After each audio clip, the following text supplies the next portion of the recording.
서울과 관련된 궁금한 소식을 확인하겠습니다. 팩트 체크. 과연 팩트가 맞는지 또 속사정이 어떤지 뉴스톱의 송영훈 기자와 알아보겠습니다. 안녕하세요. 네, 안녕하십니까. 예, 오늘 서울시 공공자전거 따릉이 이야기서부터 해보려고 하는데 네네. 따릉이 저희가 많이 다뤘거든요. 네. 근데 이 각도는 처음인 것 같아요. 일단 운영비가 갈수록 늘어서 적자가 심해지고 있다라는 그런 주장이 나왔는데 네.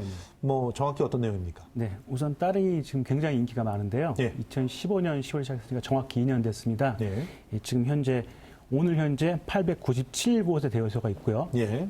거기서 한 12,000대 정도가 운영 중이고 지금 이용자가 올해 8월까지만 해도 330만 명이 넘어섰습니다. 예. 건수가요. 그리고 지금 계속 인기가 높아지고 있기 때문에 서울시도 올해 안에 한 2만 대 정도 늘릴 예정인데요. 예. 이렇게 인기가 있는데 자유한국당 강석호 의원이 국정감사에서 이거 보니까 서울시 제출한 자료를 보니까 그 운영비가 2015년 석 달은 4억 원, 4억 5천만 정도였는데 작년 한 해 42억 원 정도, 그리고 올해는 지금 99억 원이 지금 책정이 돼 있는데 계속 운영비는 늘고 있다. 근데 지금 수익은 그 작년 같은 경우 약 10억 원이 좀 넘었고요. 예. 그 다음에 올해는 약 20억 원이 좀 넘을 것으로 예상이 되고 있는데 이런 식으로 계속 가면은 이용이 늘어날수록 자꾸 운영비는 커지고 적자가 커지는 거 아니냐. 이렇게 되면은 시민들이 부담이 늘어나는 거 아니냐 이런 주장을 했습니다. 예. 보통 이제 규모의 경제라고 해서 이용자가 많아지면 많아질수록 이제 가격은 저렴해지는. 네. 그리고 이제 보통 이렇게 투자한 거에 대비해서 이제 어떻게 보면 그 적자의 폭이 줄어드는 게 사실은 일반적인데 이제 말씀하신 대로 그 운영비가 차지하는 그런 뭐라고 할까 폭이나 원가 대비한 폭이 이제 굉장히 커지는 건 사실이네요. 네, 그렇습니다. 조금 좀 시선을 달리할 필요가 있는데요.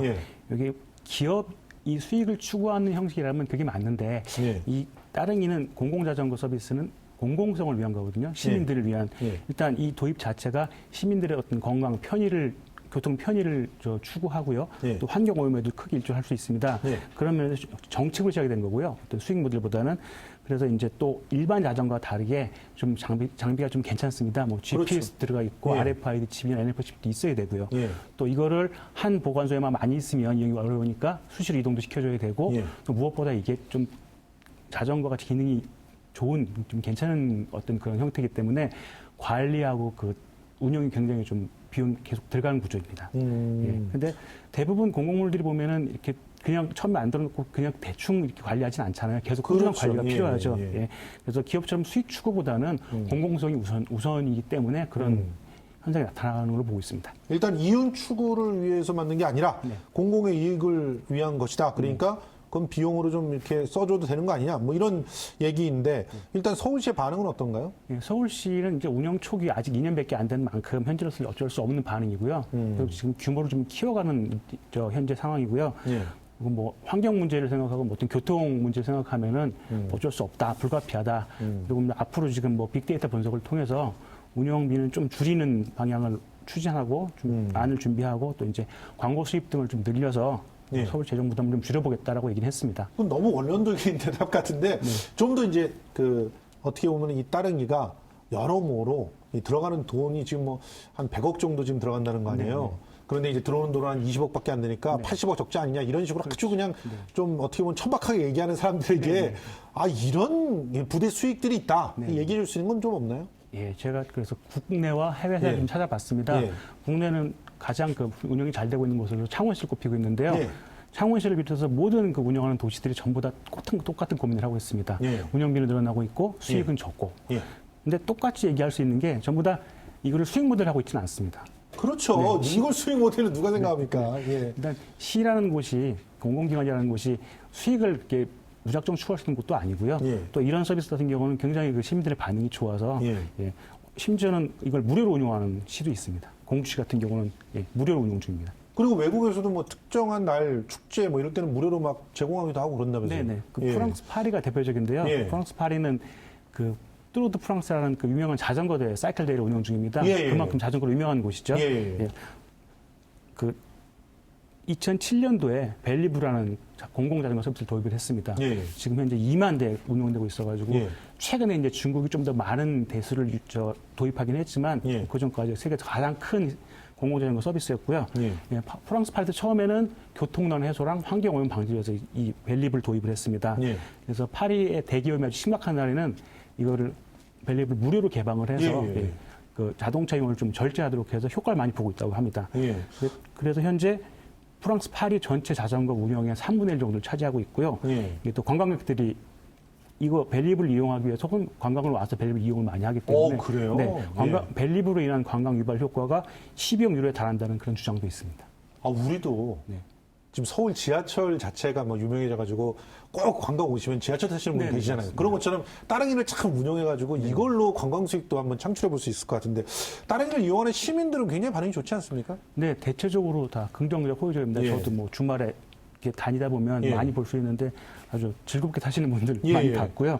뭐 이 자체로 오면은 뭐 적자일 수 있겠지만은 뭐 시민들의 건강을 생각하고 교통난 해소할 수 있고 환경오염 줄일 수 있다면 이거 사회적으로 흑자 아니냐. 뭐 이거 시민들이 타는 자체가 뭐 건강에 되게 좋다. 이 보시면은 보통 1회 1,000원에 1회 1시간 정도 빌릴 수 있고요. 계속 그 교체하면서 하루 종일 탈 수 있거든요. 1,000원에. 보통 43분을 기준으로 이렇게 자전거를 탔을 때, 땅을 탔을 때 이동거리 평균 6.25km가 나오고요.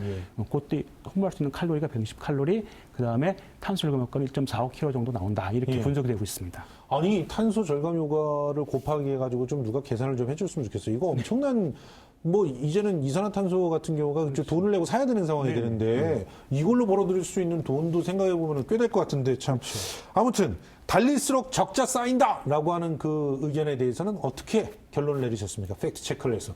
네, 그 문장 자체 뭐 달릴수록 적자가 쌓이는 건 맞습니다. 맞지만 따릉이의 목적은 이게 아니거든요. 시민의 건강, 환경, 오염, 교통연소 이런 걸 생각하면은 목적을 생각하면 이번 문제는 좀 다른 측면이 좀 다르지 않을까 이렇게 해서 절반의 진전을 판정했습니다. 아니, 저는 절반은 진심도 아닌 것 같은데. 이런 것들은 교묘한 정치적인 언술이니까. 이거는 거짓! 이렇게 돼야 되지 않을까 생각합니다. 자, 서울시가 만든 교과서도 편향적이다라는 그런 주장 막 쏟아져가지고 그냥 누리꾼들이 시끄러웠잖아요. 자, 일단 얘기 설명 좀 해주시죠. 네, 서울시와 서울교육청이 공동으로 만든 그 사회적 경제라는 교과서가 있습니다. 이거죠. 사회적 경제. 중학교 사회적 경제. 네네. 근데 이걸 가지고 장제원 의원이 막 뭐 떠들었었죠. 네, 자유한국당 장제원 의원이 뭐 서울시 국정감사에도 얘기를 했고요. 그 페이스북에도 글을 올렸는데 이거 사파를 예로 들었습니다. 이 사파가 사회적 경제 교과서 내에 그 한정된 자원인 고등어를 어떻게 분배할 건지에 대한 이 비교를 한 건데요. 이 왼쪽에 보시는 그 첫 번째 그 사파 내용은 그 자유주의 시장 경제를 비유하고 있습니다. 정확히 사실 그런 말은 없고요. 자유주의 시장 경제는 이렇게 돌아갈 수 있다. 또 오른쪽은 사회적 경제는 이렇게 돌아갈 수 있다. 이런 얘기를 그림으로 보여준 건데 장전 의원 주장은 이 자유주의 시장 경제는 좀 이렇게 부정적인 좀 안 좋은 이미지를 많이 쓰이고 있고 저쪽은 좋은 이미지가 많지 않느냐. 그래서 이제 아직 좀 학생들이 아직 그런 경제관이 성립되지 않은 학생들이 보기에는 좀 자유주의 시장 경제를 부정적으로 보고 있지 않느냐라는 주장을 한 것입니다. 사파를 문제 삼았는데 실제로 그렇습니까? 실제 일단 이 사파는 사회적 경제 필요성 이 사파는 그 게리 타딘이라는 그 미국의 생태학자입니다. 1968년도에 공유주의 비극이라는 그 이론을 제시했는데요. 그분 노벨 경제학상 받았던 사람 아닌가요? 그분은 아니고 그분 다른 사람이고. 좀 잠시 뒤에 또 그분이 나옵니다. 그 영국에 그 목초지가 있습니다. 그 마을 공용 목초지인데요. 그곳에 가축들을 방목했을 때 그거를 통제하지 않으면 각자 욕심 부리기 때문에 결국은 목초지가 망가지다 그런 내용입니다. 그 공유주의 비극을 먼저 입증해낸 분이 그분이시군요.